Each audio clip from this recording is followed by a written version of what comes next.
Hello students, आज हम लोग अपवर्तन पढ़ेंगे, रिफ्रैक्शन। इसके पहले हम लोग पढ़ चुके थे परावर्तन यानी रिफ्लेक्शन। तो रिफ्रैक्शन क्या है, सबसे पहले हम लोग ये what is refraction, the bending of light ray due to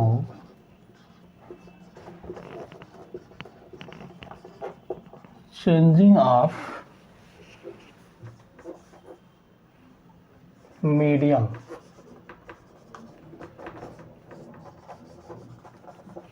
is called refraction। ठीक है, तो मतलब क्या निकला कि जब मीडियम चेंज होता है तो प्रकाश की जो किरण है वो बेंड कर जाती है, मुड़ जाती है। इसी घटना को ही हम अपवर्तन कहते हैं। माध्यम के बदलने पर प्रकाश किरणों के मुड़ने की घटना को, प्रकाश किरणों के विचलित हो जाने की घटना को प्रकाश का अपवर्तन कहते हैं। प्रकाश का अपवर्तन क्यों होता है? जो प्रकाश है उसकी चाल अलग अलग माध्यम में अलग अलग होती है। इसके वजह से प्रकाश की किरण जब एक माध्यम से दूसरे माध्यम में जाती है तो वह अपने मार्ग से विचलित हो जाती है। उसके पीछे का रीज़न थोड़ा सा हम लोग समझें। अपवर्तन के विषय में प्रकाश को कि नेचर को अगर हम वेव मान लेते हैं, तरंग मान लेते हैं, तो हाइगेंस ने एक थियरी दिया था। उसमें ये बताया कि प्रकाश तरंग के रूप में संचरित होती है, चलती है, प्रोपगेट करती है वेव फॉर्म में, और वेव में रिफ्रैक्शन होता है। तो अब वह रिफ्रैक्शन वेव में जो होता है वो कैसे होता है, उसके लिए हाइजेन ने जो फार्मूला दिया उसमें क्या दिया, उसमें इस तरह से फार्मूला दे दिया, किसी मीडियम का रिफ्रैक्टिव इंडेक्स पहले माध्यम के सापेक्ष दूसरे माध्यम का ये हो जाता है पहले माध्यम में प्रकाश की चाल और बटे दूसरे माध्यम में प्रकाश की चाल। तो अलग अलग माध्यम में प्रकाश की चाल क्या होती है, अलग अलग होती है। अब थोड़ा सा इसको हम लोग पहले ही समझ लेते हैं, फिर बाद में इसको अभी पढ़ेंगे हम लोग सारी चीज़ें। तो स्नेल का नियम अभी हम लोग पढ़ने वाले हैं, जिसमें आता है sine I upon sine r is equal to V1 upon V2। अब हमें ये पता है अच्छी तरह से फोकाल्ट 1950 में एक एक्सपेरिमेंट के द्वारा फोको ने ये बता दिया कि प्रकाश की जो चाल होगी वो विरल माध्यम में अधिक होगी और सघन माध्यम में कम होगी। तो अगर हम ये मान लें कि पहला वाला माध्यम रेयरर है और दूसरा वाला माध्यम डेंसर है, तो ऐसे केस में V1 is greater than V2 होगा, therefore V1 upon V2 is greater than 1 हो जाएगा। फिर हमको क्या मिल गया, sine I upon sine R is greater than 1। फिर हमें क्या मिला, I is greater than R finally. तो अब अगर देखा जाए कि प्रकाश का जो रिफ्रैक्शन है उसको हम लोग समझें, पहले से अगर थोड़ा बहुत जानते हैं, तो अभी हम ये बताने की कोशिश कर रहे हैं कि प्रकाश की जो किरण है वो बेंड क्यों हो जाती है, डेविएट क्यों करती है। ये एंगल जो होता है ये एंगल ऑफ इंसिडेंट है और ये एंगल ऑफ रिफ्रैक्शन है। तो अगर पहला मीडियम रेयरर है और दूसरा डेंसर है तो यहाँ पे वेलोसिटी V1 है और यहाँ पे वेलोसिटी V2 है। तो आपने देखा कि अगर V1 की वैल्यू V2 से बड़ा है तो I की वैल्यू R से बड़ा हो जाएगा। इसका मतलब R इज लेस दैन हमेशा क्या होगा, R इज लेस दैन हमेशा क्या होगा, I होगा। तो ये I है और ये R है।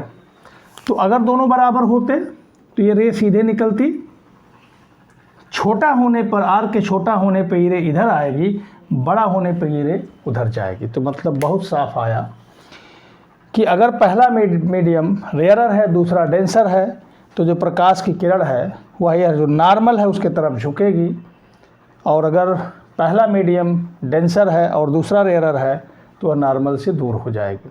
तो प्रकाश के किरण के बेंड होने का रीज़न आपको पता चल गया।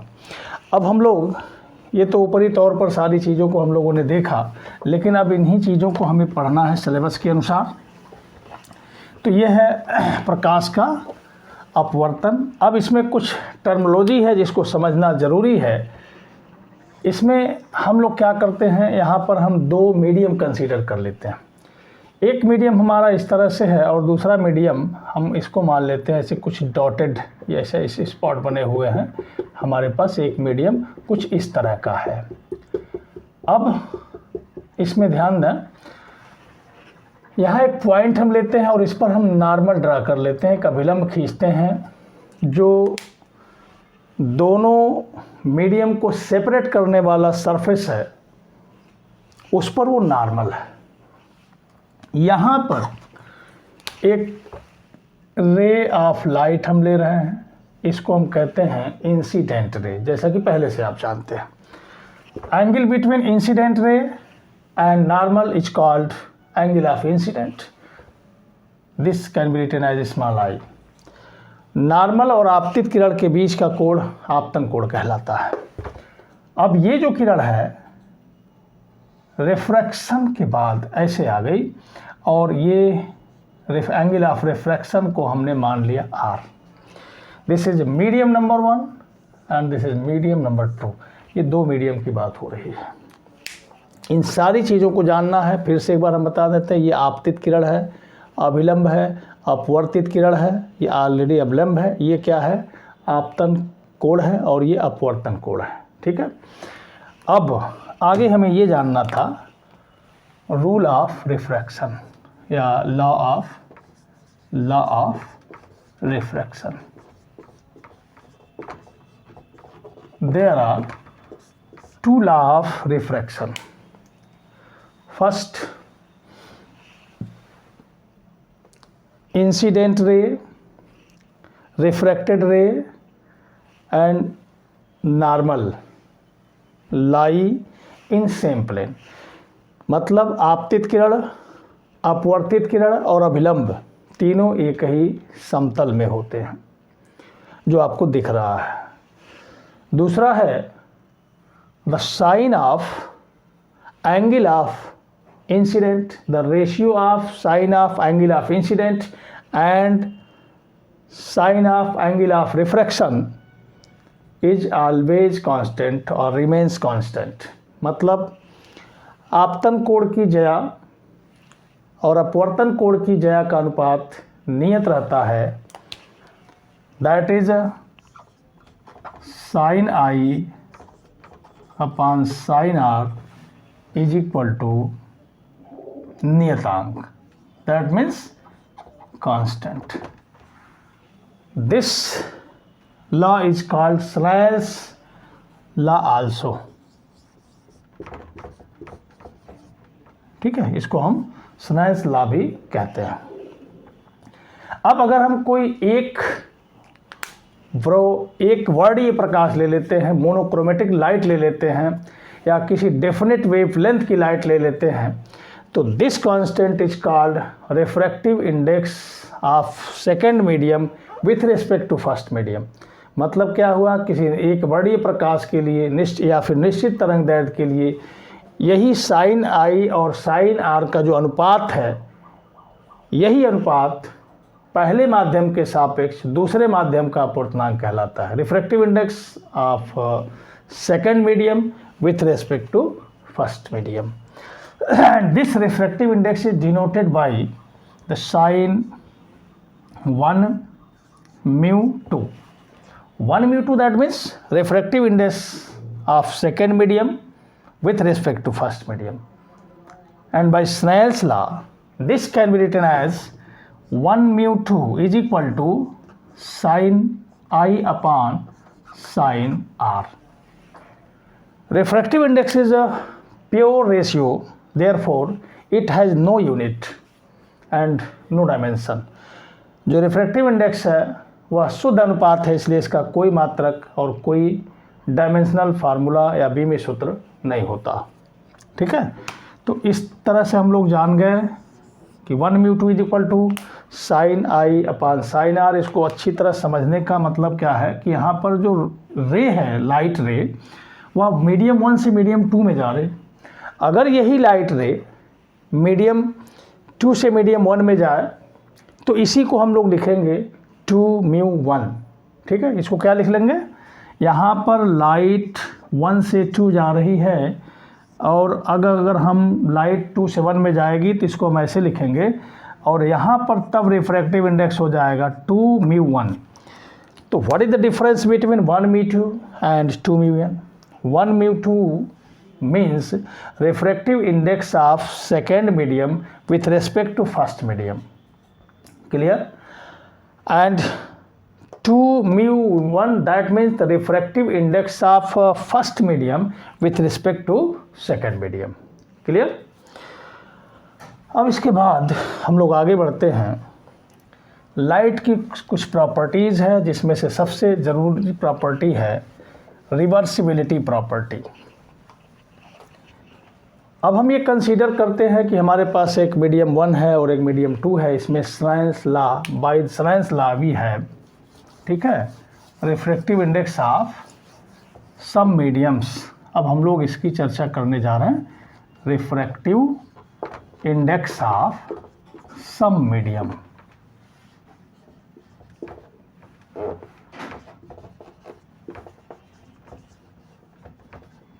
कुछ मीडियम हैं जिनके रिफ्रैक्टिव इंडेक्स की हम चर्चा करेंगे। सबसे पहले एब्सोल्यूट रिफ्रैक्टिव इंडेक्स की बात कर लेते हैं। एब्सोल्यूट रिफ्रैक्टिव इंडेक्स क्या होता है? The refractive index of any medium with respect to air or with respect to vacuum is called absolute refractive index। मतलब किसी भी माध्यम का निर्वात के सापेक्ष या फिर वायु के सापेक्ष अपवर्तनांक को ही हम परम अपवर्तनांक कहते हैं। परम अपवर्तनांक को हम n से लिख सकते हैं और हाइजेन के अनुसार अगर हम कोई मीडियम हमारे पास है, उसका अपवर्तनांक n है या उसका अपवर्तनांक μ है, तो इसे हम लिखेंगे velocity of light upon in vacuum upon velocity of light in medium. This μ is called absolute refractive index of the medium with respect to vacuum और एयर। तो यहाँ पे आपको ध्यान देना है। और अगर मीडियम 1 के रिस्पेक्ट में मीडियम 2 का रिस्पेक्टिव इंडेक्स जानना है तो 1μ2 and this is equal to 1μ2 is equal to v1 upon v2। v1 upon v2 that means velocity of light in first medium upon velocity of light in second medium is equal to refractive index of the second medium with respect to first medium. Clear? तो मतलब कुल निकल के आया कि किसी भी medium का एयर के रिस्पेक्ट में या फिर किसी वैक्यूम के रिस्पेक्ट में अगर हम रिफ्रैक्टिव इंडेक्स निकालते हैं तो उसी को हम कहते हैं एब्सोल्यूट रिफ्रैक्टिव इंडेक्स। अब कुछ मीडियम के हम देखते हैं। सबसे पहले हम 2 मीडियम कंसीडर कर लेते हैं और यह कंसीडर करते हैं, ये मानते हैं कि जो हमारे प्रकाश की किरण है मीडियम 1 से मीडियम 2 में जाती है। तो by Snell's law we have, by Snell's law we have, Snell का जो नियम है उसको हम अप्लाई करते हैं। स्नेल के नियम से तो हमें मिलेगा 1μ2 is equal to sine I upon sine R. Equation number first, by reversibility of light,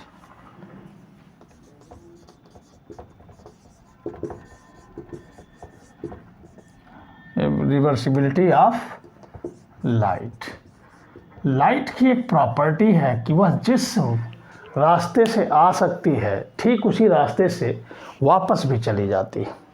तो यहाँ पर हम ये कंसीडर कर लें कि यह जो लाइट है ऐसे आ रही थी, अब हम माने कि ये वापस जा रही है।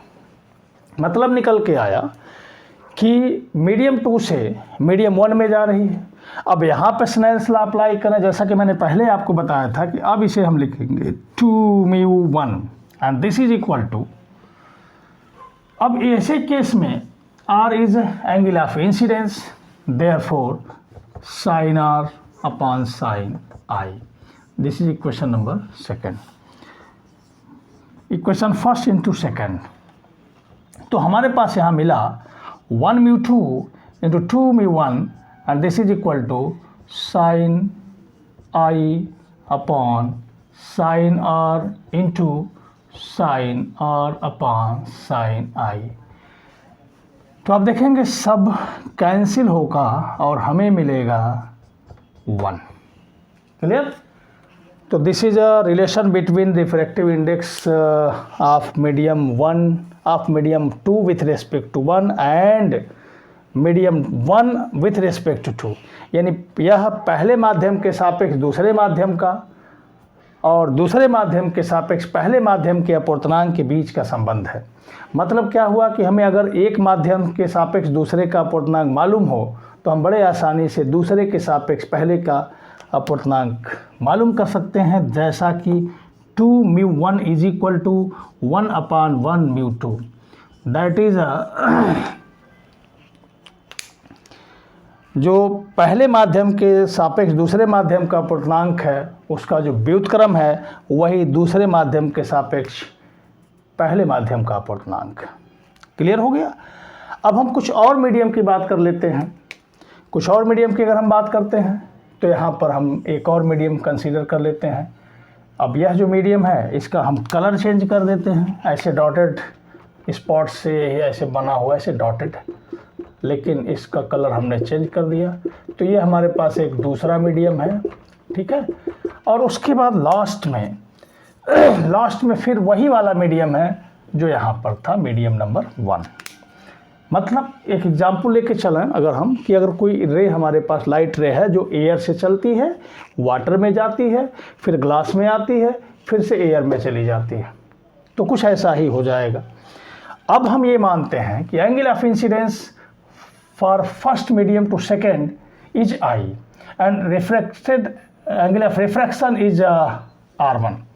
अब यहाँ पे हम नॉर्मल ड्रा करते हैं और ये जो रे है क्योंकि ये फिर से और डेंसर मान लें तो ये ऐसे और भी विलंब की ओर झुकती है और चली जाती है। यहाँ पे देखेंगे ये इमरजेंट रे है और ऐसे केस में अगर ये मीडियम दोनों सेम होते हैं तो angle ray of incident ray और ये आपका हो जाता है इमरजेंट रे। तो इमरजेंट रे और इंसिडेंट रे ये दोनों क्या होते हैं, पैरेलल हो जाते हैं, यानी ये जो एंगल होगा अब ये भी क्या होगा, I हो जाएगा। ठीक है, तो अब यहाँ हम कंसीडर करते हैं कि अगर ये एंगल R1 है तो ये भी एंगल R1 ही होगा। यहाँ फिर हम कंसीडर करते हैं ये एंगल R2 तो ये भी एंगल क्या होगा, R2 होगा। और अब हम क्या करते हैं, स्नेल्स लॉ अप्लाई करते चले जाते हैं। ठीक है, अब देखते जाइए आप। तो सबसे पहले हम लोग देखते हैं यहाँ पर पहला वाला, for medium 1 to 2 by Snell's law 1μ2 is equal to sine I upon sine R1। For medium 2 to 3, 2 से 3 के लिए ये मीडियम नंबर 3 है, इसमें स्नेल्स लॉ अप्लाई कर लेते हैं।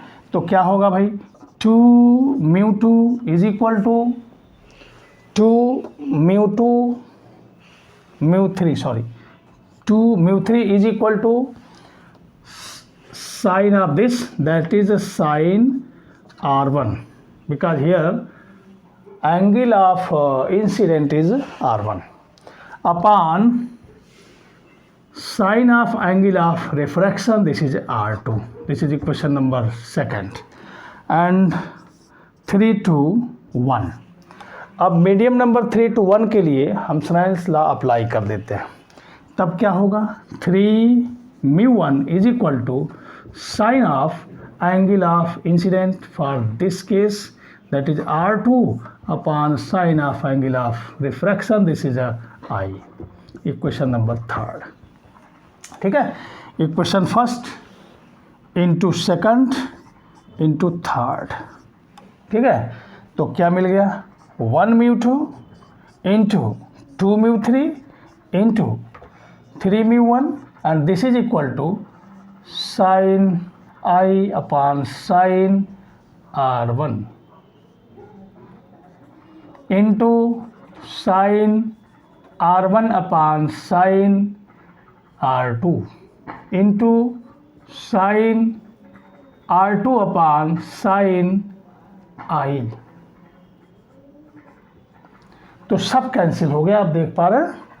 तो हमारे पास क्या बचा, 1 μ2 into 2 μ3 into 3 μ1 and this is equal to 1। Clear. तो इस तरह से हमारे पास एक रिजल्ट मिल जाता है। अब देखो इस रिजल्ट से हमें फ़ायदा क्या है। अगर हम 2 μ3 की वैल्यू निकालने की कोशिश करें तो हमें क्या मिलेगा, 1 upon 1 μ2 into 3 μ1। You better know that 3 μ1 can be written as 1 μ3, 1 upon 3 μ1। अभी मैंने अभी इसके जस्ट पहले बताया था कि 1 μ2 is equal to 1 upon 2 μ1। Therefore 1 upon 2 μ1 is equal to 1 μ2. Similarly 1 upon 3 μ1 is equal to 1 μ3 upon 1 μ2, that is 2 μ3 is equal to 1 μ3 upon 1 μ2। तो अगर हमें 1 μ3 मालूम हो, 1 μ2 मालूम हो तो बड़े ही आसानी से 2 μ3 की वैल्यू फाइंड कर सकते हैं। अब इसको तैयार रखने का तरीका क्या है, 2 μ3 लिखा हुआ है तो हम क्या करेंगे, यहाँ पे लिखेंगे, ये सेकेंड वाला लिखेंगे ऊपर μ3 अपान μ2, μ3 अपान μ2 और दोनों में 1 लगा दिया। क्लियर। अब अगर हमें, देखो भाई ध्यान से समझना, हम कुछ रिफ्रैक्टिव इंडेक्स लिखते हैं, ज़रा बताना होगा, आपको समझना होगा। हम लिख रहे हैं A μ W, फिर हम लिख रहे हैं A μ G। हमें चाहिए W μ G, बताओ क्या फार्मूला होगा। तो आप देखो हमने क्या बताया, μ3 अपान μ2, तो यहाँ क्या होगा μg अपान μw। क्लियर। अब हम यहाँ A लगा दें, A μg upon A μw, ये फार्मूला हमारा तैयार होगा। तो जहाँ भी चाहिए, जैसे भी चाहिए हम फार्मूला बना सकते हैं, क्वेश्चन को सॉल्व कर सकते हैं। अब इस पर बहुत सारे क्वेश्चंस मिलेंगे आपको। एक क्वेश्चन लिखिए, अपने से सॉल्व करिए, नोट कर लीजिए। The refractive index of water with respect to air is 4 upon 3 and refractive index of glass with respect to air is 3/2. Find refractive index of glass with respect to water, refractive index of glass with respect to water। Hindi में सुना, वायु के सापेक्ष जल का पूर्णांक 4/3 है, वायु के सापेक्ष कांच का पूर्णांक 3/2 है, तो जल के सापेक्ष कांच का पूर्णांक ज्ञात कीजिए। आंसर कमेंट करके आप बताएंगे, बाकी फिर अगले वीडियो में हम लोग मिलते हैं। Thank you.